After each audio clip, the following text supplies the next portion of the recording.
What's up everybody, this is Revsanity, and today we'll be test riding the new 2021 Lowrider S in Midnight Crimson. But first, a few specs before we get started. The Lowrider S is powered by the Milwaukee 8 114 V-twin motor that cranks out at a reported 100 horsepower, 119 foot-pounds of torque with a 6-speed transmission. It is 92.7 inches long, 45.7 inches high, and has a ground clearance of 4.7 inches. The front tire is a 110/90 R19, and the rear tire is a 180/70 R16. We have inverted forks in the front, 2 hydraulic disc brakes in the front, and a single hydraulic disc in the rear. It has a fuel capacity of 5 gallons with a reported fuel economy of 47 miles per gallon. This particular model was fitted with the Reinhardt slip-on exhaust. The MSRP of the base model of the Lowrider S in Vivid Black starts at $17,999. I want to take a second to say thank you to Emerald Coast Harley-Davidson for letting me come and test ride this beast. Let's get right on into this review, guys. Alright you guys, the Lowrider S, the 2021 with the 114, currently going 75 like it's nothing, handles it beautifully. This right here is the answer to the Dyna Lowrider S.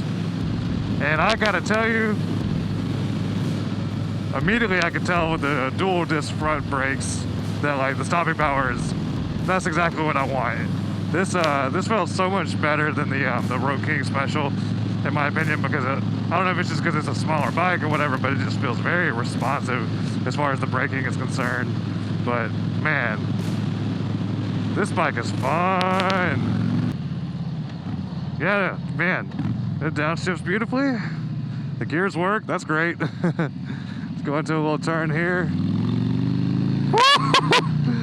Yeah, man, it definitely wants to dive. That's awesome. Like, it just feels way more sporty than, obviously, my Breakout. My Breakout's like really low to the ground. It's great for straight line speed. But this right here, man, like it's got a nice little, man, I could just like throw this around so much. This is awesome, dude.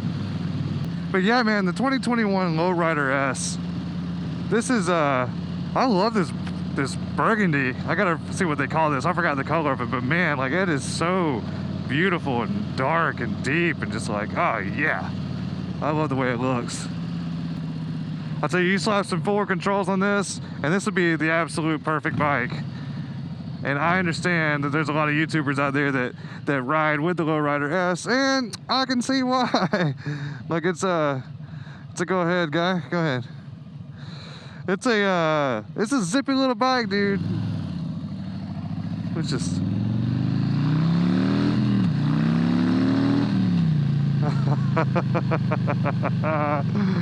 oh man, this is the little engine that could, man. I tell you, I got some big hopes for the 114, man.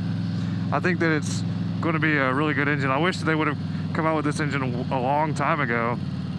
And then of course you see the people that ride with the like the 131s and stuff that go up to stage 4s on it, and that's just insane. I love this 114. I've been considering like staging 4 or stage 4ing out my my Breakout, because I mean, why wouldn't you want more power? I am never just satisfied. So what would I change?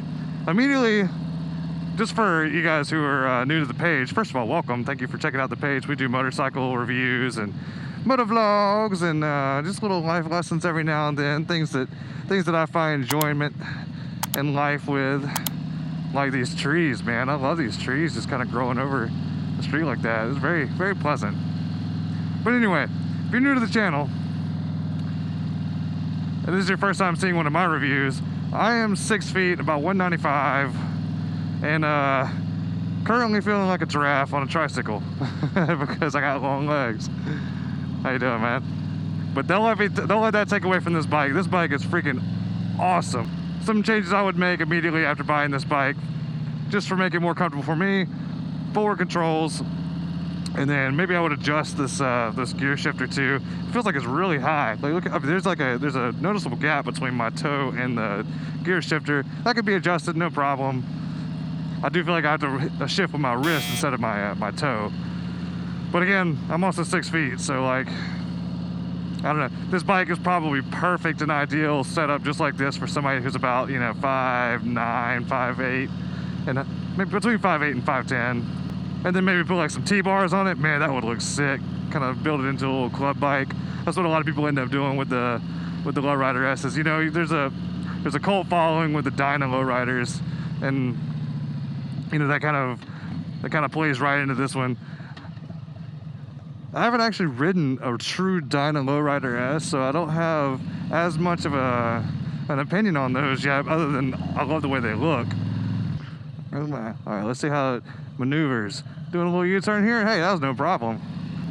Looks like it red lines about 5,500. But yeah, it feels like the power wants to hit right around 3,000 RPMs. That kind of feels about, that's where it feels like for me anyway. I'll have to look at the specs to see where the torque really pulls from, but I feel like that's typical Harley. My Breakout pulls around the same, like right about 3,000, 3,100 RPMs. That's when it really just wants to brah. That's where you really feel that power. But that torque right there's, you know, I'm in third gear. That was about 2,800, maybe 2,500. That was a nice little, just a little grunt, you know, just brah. Oh yeah, it's there. Yeah, I can honestly see why a lot of people end up getting the Lowrider S though, honestly. Like, I know that there's a lot of YouTubers that do it, that use them. And yeah, I would very seriously consider trading my Breakout for a Lowrider S, man. I don't know. I do love the club style look so much. And this is, you know, obviously the Softail line. To me personally, Softails are super comfortable. Like, I love the way that they feel. And, you know, it's not very springy at all. Like it's very comfortable to ride. Takes going over bumps really well. And I wish Florida had more curvy roads so I could really get a chance to, like, you know, drop the knee a little bit. Wow, slide the foot off, or slide the butt off the chair. That'd be fun.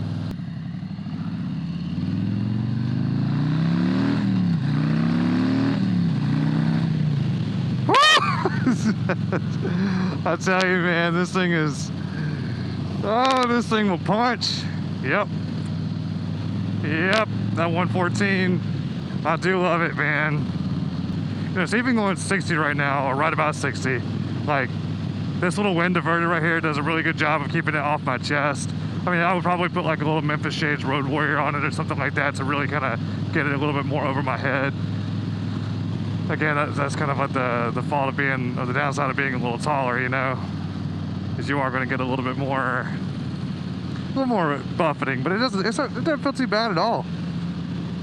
Seating position, I mean, you can see my knees are above the gas tank. I don't personally like that. Like I said, again, it just comes down from being a little longer in the legs, so I prefer to have them a little more forward.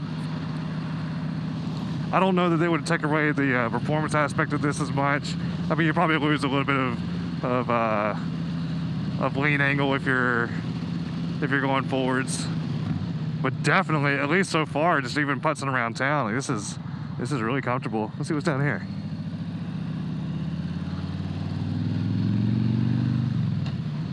But you could tell, man, it definitely wants to dive into turns. It feels a little bit similar to the Street Bob that I test rode, and if you haven't seen that, I'll put the link up here in the top right corner so you can click on that and check it out too. But I tell you, I think this right here, I think it's way more performance driven than the Street Bob for sure.